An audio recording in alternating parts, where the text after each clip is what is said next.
Paraguay, el sistema de gobierno, cuáles son las industrias mayores, entonces analizar el mercado para que se pueda después desarrollar en una segunda etapa la consultoría. Consultoría significa entender bien cuál es el modelo de negocio que una empresa va a utilizar en Paraguay.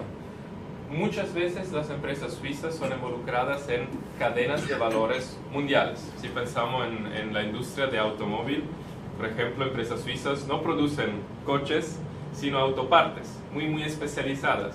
Entonces es importante entender cómo funciona esta cadena y dónde, por ejemplo, Paraguay podría ser una parte importante para, por ejemplo, después entrar en otros mercados de la región.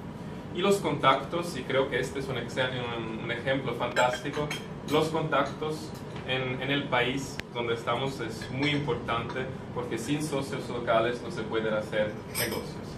Y este es el objetivo también a través de la Cámara con el presidente Romeo Rúos y el gerente Roger Simas de abrirse aquí a la comunidad local, establecer relaciones muy estrechas y intentar así identificar oportunidades y encontrar posibilidades de realizarlas aquí en el país.